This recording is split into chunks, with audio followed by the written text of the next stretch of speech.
I don't believe in ironing. Does anyone ever really iron anymore?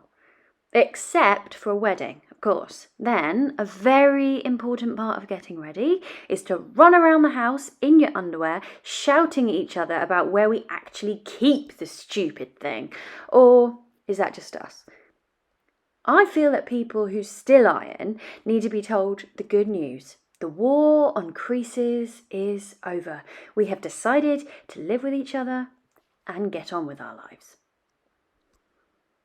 I also do not believe in dusting, unless the dust is so thick and opaque that the dust itself needs dusting. Then something has to be done. But in general, I live quite happily with my own dirt and skin particles floating around me, collecting on my photo frames and storage solutions. He remembers that we are dust. Psalm 103, verse 14. Lying here on my bed under an unwashed duvet and a heavy sky, I think I feel exactly like a layer of dust, a remnant of yesterday's skin, colourless and collapsed all over the surfaces.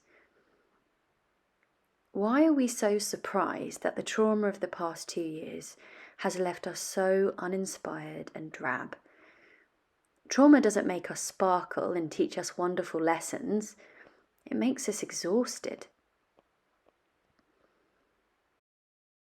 The Lord God formed the man from the dust of the ground and breathed into his nostrils the breath of life, and the man became a living being.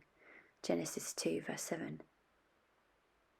We are made of it, this dust, this layer of grief and death and nothingness. I'm a human with limits and mess and desperate incapabilities to survive on my own. There are things that are not okay right now. How often I whisper from the floor on which I am crumpled, I can't do this. Or more than that, I am not enough for this. Anyone else here in the dust? Not feeling enough? Highly conscious of their limits? Wrung out by fear or death? Hollow? Hi, other human. We're the same. Nice to know I'm not alone. I wrote a blog a few months ago about things that offered me light in coming to grips with having chronic fatigue. Those thoughts helped me and I wanted to share them, but the truth is, I'm not over it. Finding beauty in a horrible place does not stop it being horrible. I still hate it. I still rail against it and get frustrated and sweary every bad day I have. ME is not a good thing. There is no magic lesson that once you've learned it makes sickness or death or any of the pain of our lives okay. It's not okay. God doesn't think it is either. But even in the darkest corners of the darkest places of my death-ridden dust, He is there. There isn't only dust in the creation of humans. There is breath. God breathed into His nostrils the breath of life. The other part of humanity is breath. The actual and very breath of God. I watched the dust in streams of sideways light, flecks of gold, hung suspended in the window. As He breathes, we are lifted into full humanity. We are held as if in flight. We catch the light. This is dust and breath. We are dead skin made alive.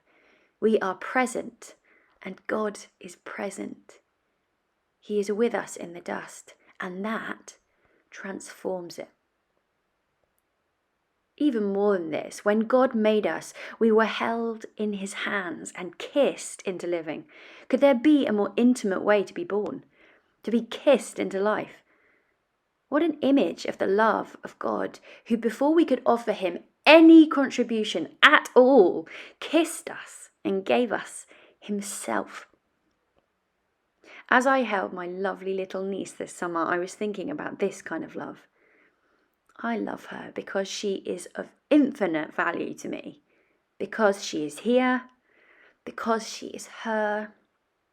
She offers me nothing and gives her parents nothing except dirty nappies and sleep deprivation. And yet, oh, how much she is loved and how she fills us with joy.